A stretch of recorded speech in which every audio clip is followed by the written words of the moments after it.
हमारे साथी अपर सचिव आपने देखा होगा कि आज के इस सम्मेलन का सार्थक पहल हुआ और हमारा जो प्रयास है उसके परिणाम आज ही आए आपके सामने हुआ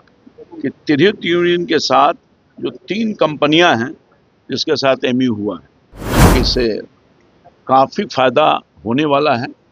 और आगे इसको और चूंकि डिमांड के हिसाब से हमारा उत्पादन नहीं हो पा रहा है, कई जो सब्जियां हैं इसकी डिमांड है, तो हम लोग प्रयास करेंगे किसानों को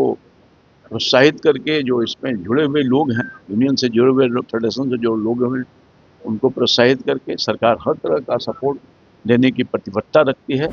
मार्केट रेट नहीं मिल रहा है या किसी तरह की कठिनाई है, उसको हम लोग स्टडी करेंगे और स्टडी करके कैसे उनको मदद किया जा सकता है। उनको चूँकि वो हतोत्साहित ना हो, अगर कीमत उचित नहीं मिलेगा तो स्वाभाविक तौर पर उनका उत्साह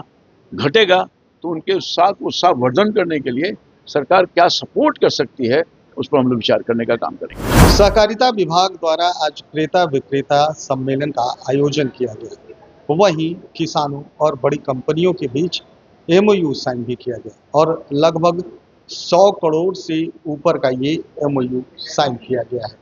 सहकारिता मंत्री रामकृपाल यादव ने कहा है कि इस तरह से किसानों की आय कैसे दुगनी हो, कैसे आय को बढ़ाया जाए और उसकी मार्केटिंग के साथ ही साथ उनको कैसे बढ़ावा दिया जाए, इस पर जोर दिया जा रहा है। पहले आपको सुनवाते हैं कि क्या कह रहे हैं मंत्री रामकृपाल यादव। विभाग के द्वारा 100 करोड़ से ज्यादा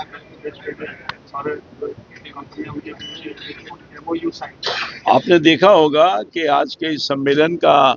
सार्थक पहल हुआ और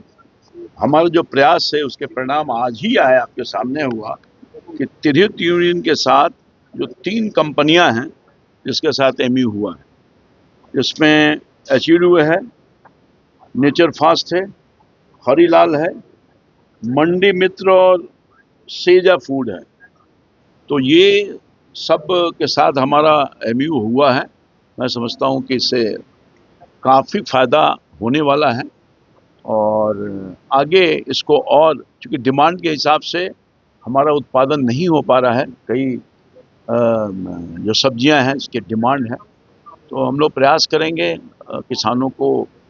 प्रोत्साहित करके जो इसमें जुड़े हुए लोग हैं, यूनियन से जुड़े हुए लोग, फेडरेशन से जो लोग हैं, उनको प्रोत्साहित करके सरकार हर तरह का सपोर्ट देने की प्रतिबद्धता रखती है। और माननीय मुख्यमंत्री जी का जो सोच है कि हर थाली में बिहार की तरकारी जाए, उस सोच के अनुरूप उनके मार्गदर्शन में हम सब इस काम को आगे बढ़ाने का काम करें। सर, पटना जिले में अधिकांश जगह जहाँ सब्जी उत्पादन ज्यादा होता है और अभी जो सब्जी का रेट है किसानों को उचित दाम नहीं मिल रहा है, इतना तक कि खेत के मंडी में जाने तक का भी भाड़ा नहीं मिल रहा है। नहीं, एक्चुअली सही बात है कि हमारे दियरा का इलाका और झल्ला का इलाका, जहाँ विशेष तौर पर सब्जियां उत्पादित होती है और हम पटनावासी जो खाते हैं उसमें प्रमुख भूमिका उनका होता है, तो उनको अगर मार्केट रेट नहीं मिल रहा है या किसी तरह की कठिनाई है, उसको हम लोग स्टडी करेंगे और स्टडी करके कैसे उनको मदद किया जा सकता है। उनको चूँकि वो हतोत्साहित ना हो, अगर कीमत उचित नहीं मिलेगा तो स्वाभाविक तौर पर उनका उत्साह घटेगा, तो उनके उत्साहवर्धन करने के लिए सरकार क्या सपोर्ट कर सकती है, उस पर हम लोग विचार करने का काम करेंगे। तो आपने इस साफ तौर पर मंत्री रामकृपाल यादव को सुना। उन्होंने कहा कि आज जो है नेचर फ्रेश, हिंदुस्तान लीवर जैसी कंपनियों के साथ एमओयू साइन किया गया है और सही बाजार, सही मूल्य किसानों को कैसे मिले, इस पर चर्चा की गई। कैमरा पर्सन गोलू के साथ सुधेंद्र रमन, NBC 24 पटना।